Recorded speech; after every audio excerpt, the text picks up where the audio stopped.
우리 21장 같은 경우에도 처음 나온 거야. 타일 기출했다 했잖아요. 19 3차부터 이제 기출스럽게 안 나왔다 했죠. 이런 것들이 이제 안 나왔던 요소들이 막 나오기 시작한 거지. 봐보세요. 다 그대로 있죠.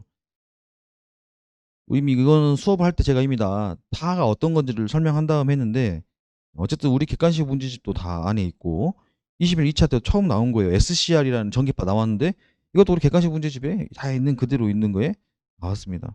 22차 마찬가지 전기 파트 이때 제가 무정정이라는 이제 무브와 전압 변동률이 중요하다 하면서 이 부분을 말씀드렸는데 딱 22차에 나왔죠. 처음 나왔어. 그러니까 이걸 무시하고 안 하는 사람들은 틀리는 거고요. 아주 간단한데도 불구하고도 틀리면 너무 아깝잖아요.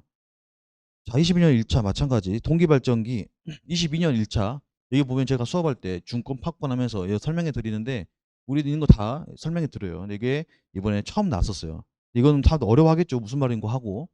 그러니까 이거는 따로 뭐 어디 뭐 문제집이 있는 게 아니에요. 자기들이 만든 거야 다. 그러니까 해경이 어떻게 보면 기출에 있는 것도 있지만 어떤 이론서를 가지고 자기들이 짬뽕해 가지고 이제 문제를 또 만드는 사람들도 있단 말이에요.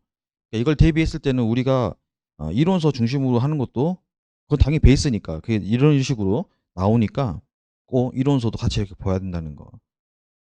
마찬가지 이것도 시퀀스 가장 기본적인 거예요. 반도체 회로에서 이 노드는 하고 있어야 된다라고 하는데 설명은 나왔죠 그대로. 근데 이거는 다른 이제 우리 이제 회계사 문제에 있기는 했던 문제지만 그다음 우리가 다 어떻게 볼 거예요 그 전체를. 그러니까 기본만 알아도 이거는 바로 풀 수 있는 문제들. 자, 뭐 우리가 뭐 이건 별거 아닌데 RPM 우리가 피스톤 속도에서 RPM도 중요하다라고 했던 걸 갖고 오고 뭐 수력 손실 같은 경우 이것도 처음 나왔는데 이 부분은 당연히 우리가 같이 공부하는 거고 이번에 최근 나왔던 22년 2차 마찬가지 전기 문제 4개를 병렬로 연결하면 직렬로 연결할 때 저항이 B의 몇 배가 되는가. 우리 객관식분 300페이지에 있는 문제 그대로 똑같이 나왔죠. 아예. 그러니까 다 풀어봐야 돼요. 무조건 하나씩 풀어보고 넘기면 안 되고. 자, 가장 정밀하게 할 수 있는 게 무엇이냐. 근데 이게 사실 우리 이번 기출도 그랬지만 우리가 타학원 이제 선생님이 이제 시험 끝나면은 막 답안 이렇게 뭐 알려줬는데 그 선생님도 오픈북으로 이제 이렇게 알 거 아닙니까? 그래도 불구하고도 2개 틀렸어요. 그래갖고 나는 이거라고 이제 마이크로비터지 당연히 했는데 이제 쌤은 이제 다른 답을 하셔갖고 이제 이유가 이제 그렇게 생각할 수도 있구나.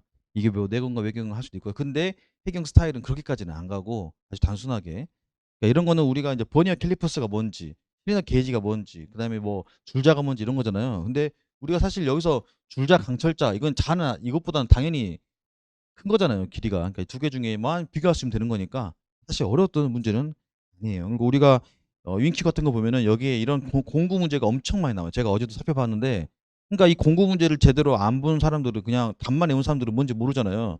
그러니까 공부하시면서도 실린더 게이지가 뭐지? 마이크로미터 뭐지? 이게 뭐지? 이제 하나씩 하나씩 찾아보는. 그러다 보면 이런 것들 당연히 어떻게 나오더라도 맞출 수 있겠죠.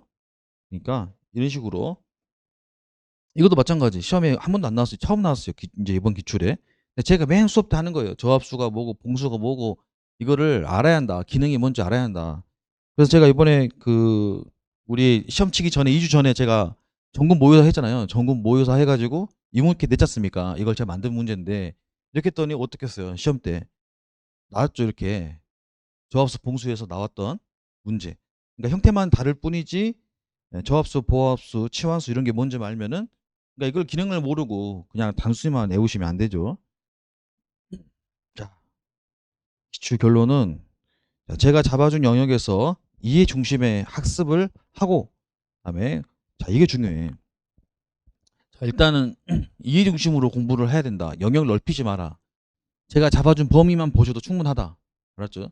제가 같이 이론을 보고 같이 공부하는 것만 해도 충분하다. 반드시 이해를 해야 된다. 근데 이해도 제가 설명할 때 자, 이 정도만 하셔도 될 것 같아요. 라고 하면 되는 거지. 이 이상 들어가서 막 더 파기 시작하면은 시간 낭비 아닙니까? 필요 없어요. 제가 딱 이 정도만 보면 될 것 같아요. 이 정도만 이해하시면 될 것 같아요. 하면 요 정도 범위 안에서만 이해하시면 되고 그 다음에 이제 관련 문제풀이가 있는데 우리가 나무를 하나 만들 때도 뿌리가 이렇게 있으면 하나의 이해 중심의 뿌리가 있으면 이제 이렇게 예? 하나의 이제 이 나무 줄기가 되고 이게 가지들이 나오잖아요. 이렇게 그럼 여기 있는 이제 문제들이 문제풀이하고 이렇게 열매를 맺는 이 열매를 맺는 과정 안에서는 여러분들이 가지를 쳐야 되는데 우리가 이 수업 시간에 모든 걸 하나하나 다 설명하기엔 너무 시간이 길어져요. 그러니까 수업은 짧은 게 좋죠. 수업은 짧은 게 좋아. 틀을 잡고 여러분이 이해 안 되는 부분을 뚫어주는 역할을 하고 그다음에 여기 있는 문제풀이를 통해서 여러분이 이제 하나하나의 디테일한 부분들을 이제 채워가는 거예요. 자, 이론 수업을 통해서 틀을 잡고 문제풀이를 통해서 이제 디테일을 채워 나가는 거예요. 그 안에서 엄청 많거든요.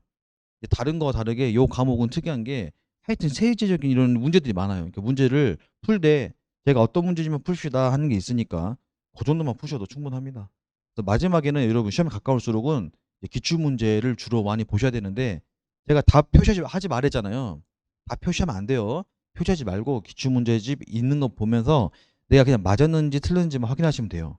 그래서 기출하고 그다음에 내가 여러분이 이제 문제 풀다 보면 여러분 문제집 뭐 있어요? 이제 기출 문제 풀 거고, 그 다음에 로마 객관식 풀 거고, 그 다음에 윙큐 6급 문제. 6급은 가장 쉬운 문제지만 가장 기초고 기본이에요. 그리고 제가 뭐 하다 보면 윙큐를 안 푼 사람들도 덜어 있어요. 그건 아주 좀 건방진 거예요. 그러면 안 돼요. 윙큐가 가장 베이스. 그래서 그 다음에 이제 우리가 내는 이제 주간 평가, 모의고사. 이 문제도 상당하겠죠. 매주 20문제씩 해가지고 11주가 가고 또 모의고사 가니까 상당해요. 이거는 이 문제 제가 내는 주간 평가는 되게 양질의 문제예요. 한 제가 보고 5문제, 6문제씩을 하나로 합해갖고 한 문제 만들고 이런 식으로 하기 때문에 여러분 여기 잘하시면 되게 잘한 거죠. 그러니까 어, 여기 나와 있는 모든 오답들. 그래서 시험에 가까울수록은 기출과 오답 위주로만 공부하시면 네, 90점은 그냥 맞을 수밖에 없다. 이 원칙을 깨니까 점수가 안 나오는 거야. 원칙을 깨니까. 네, 원칙 첫 번째. 기간은 반드시 이해 중심으로 가야 된다. 시간이 걸릴 수 있다. 이건 당연히. 왜냐면 나도 4학년 동안 4년 다니면서 어려웠어요. 기간수. 근데 하물며 여러분 4년, 이 4개월 만에 마스터 한다는 거는 사실 불가능한 거예요.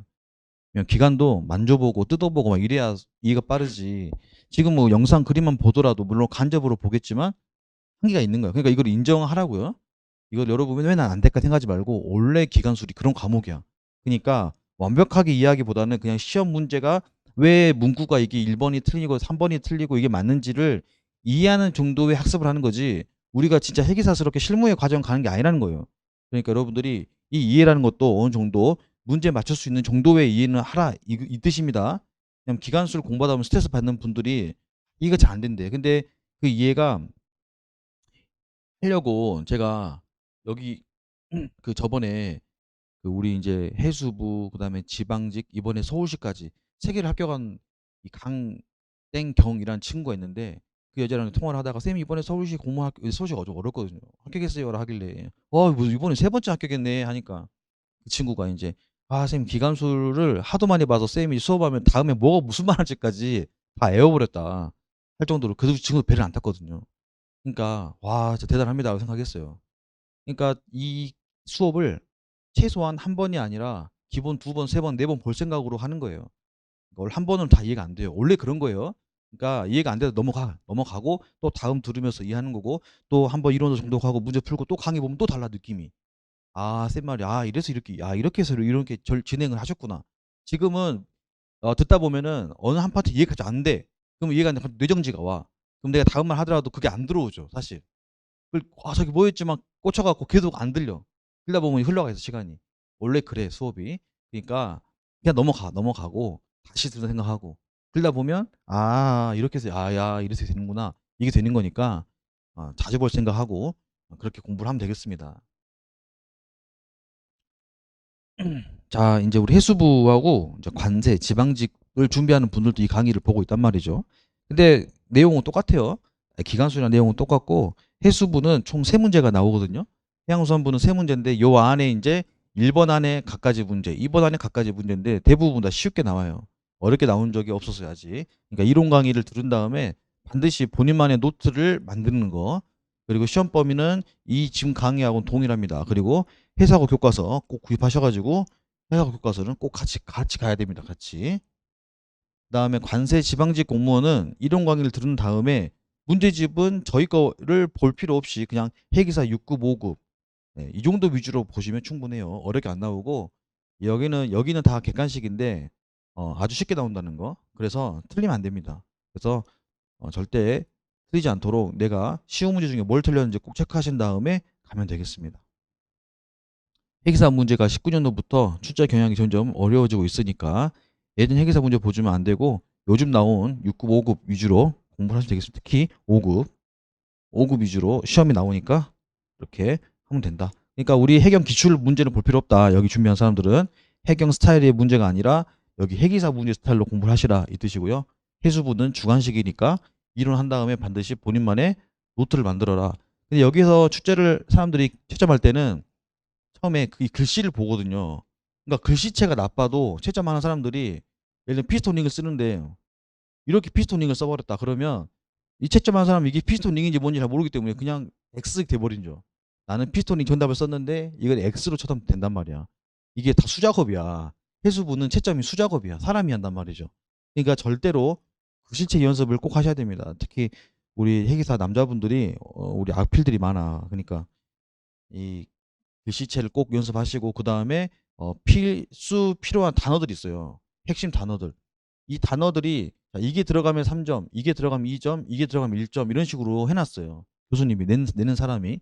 그러면 이제 현직자가 와서 채점을 할 때 이 단어가 있는지 없는지만 보는 거지 내용이 얼마나 맞냐는 전혀 어떤 체크 포인트가 아닙니다. 그러니까 많이 쓰려고 하지 말고 단어, 필요한 핵심 단어 위주로만 적는 거 이게 포인트예요. 이제 내용이 많아지면은 시험에 시간이 없다 보니까 사람이 급하니까 막 깔겨 쓴단 말이죠. 그러니까 더 악순환이 되는 거예요. 그러니까 우리 해수부 준비한 분들은 네, 단어와 글씨체를 연습해서 본인의 노트를 가셔라. 그래서 해수부 같은 경우는 22년 올해 기출이 이렇게 나왔죠. 내연기관에서 최적 효율 공식이 뭐냐, 축과 베어링의 아브레시브 만보가 뭐냐, 내연기관의 출력을 증대시키는 방법이 뭐냐, 윤활유 첨가제 4가지 써라. 과극기 역할과 과학기 서진 현상 방지 대책을 써라. 이렇게. 그다음에 진중전동기가 나왔고 보조기가 나왔고. 그러니까 이제 내연, 그다음에 보조, 전기 이렇게 하나씩 이렇게 나오게 됩니다. 이런 것들은 요즘 또 문제가 또 조금씩 쉽게 나와가지고 예전에는 다 전부 다 주관식 쓰라 그랬는데 요즘은 박스로 나와가지고 이렇게 보기를 줘요. 그러면 보기를 주면 여기서 이제 골라서 이렇게 하나씩 집어넣도록 기본 점수는 주겠다는 거죠. 이렇게 나오니까 알고 계시면 되겠습니다. 이런 식으로 한 문제에 작은 문제, 한 문제에 작은 문제 이런 식으로 나오게 된다는 거